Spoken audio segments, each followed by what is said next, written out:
How we going? Hey, look, are you a service-based industry and you want to understand your income a little bit better, or potentially where you can grow it or what it might mean? Hey, you might have seen a couple of our other videos where we're talking about focusing on income rather than expenses, or the top third of the page. When we talk about top third of the page, I mean the P&L, so we're talking about fundamentally income and gross profit. Or you might have seen another one where we're talking about the growth equation, so basically how to grow our fees and what levers we can pull. The efficiency equation is fundamentally when we're talking about service-based clients, and we're just interested to see potentially what we should be working on. Now,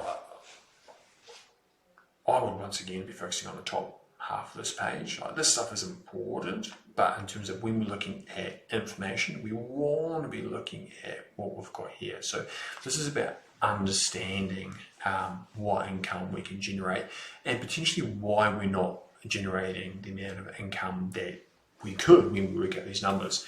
So we're looking at the amount of staff we've got and the hours per week that they work. This gives us the available hours. If we look at our available hours and then we look at the productivity, obviously it gives us productive hours, times our charge rate gives us our WIP or income. If we want to talk about write-offs, then it gives us our fees. So fundamentally what we're talking about is if we can improve or increase these or decrease that, therefore this can increase what our gross fees is, or potentially our output or throughput when it comes to people. So look, the top is pretty obvious. If we add more staff, then obviously we're going to be able to get through more work. If that isn't the case, then you've got a massive problem.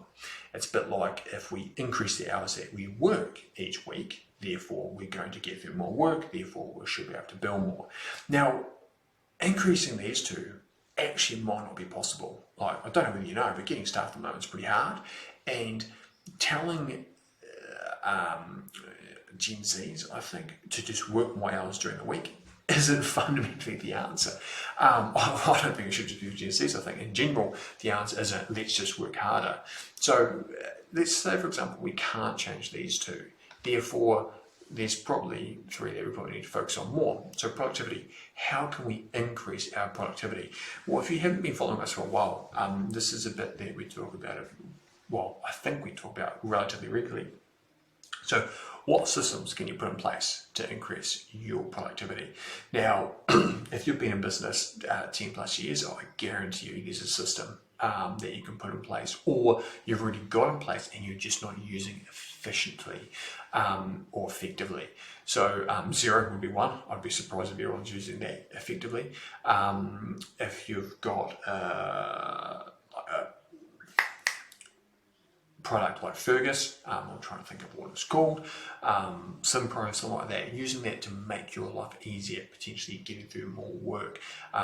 If you think about things like Office, so your Excel, your Outlook, it might be that you do some training and your staff are going to go, damn, this is going to save me heaps of time because I know some shortcuts. That is increasing your productivity, so people get through more work while still working the same hours in the week.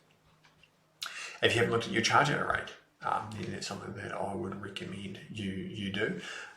Some people fundamentally don't worry about this anymore because they value bill, but you're still going to get the work done. But fundamentally, if you're still using a charge out rate, what is your charge out rate? This is a big one. So have you reviewed that recently? You actually do need to go up, because I guarantee your wages have gone up, so therefore does your charge out rate need to go up. Now this will increase your income, but it won't increase your output. And then write-offs. So this is fundamentally a big one, and think of write-offs like rework. Oh my God, it's the worst type of work, trust me. So fundamentally, how do you limit the amount of rework that you're doing? Now, some of that might come down to the systems that you put in place that help you be more productive. It might actually also help you decrease the amount of write-offs. You might not see the value in doing that, but trust me, your team will, and you will when it comes to the output that you can get through, because you're not going back to Bob's place to redo the fence because you got it right the first time. Fantastic. And then of course, if we get down to this bottom one, I don't want to talk about it too much, but fundamentally, if you fundamentally mess up a job and you've got to discount a fee or something, that's what we're talking about there.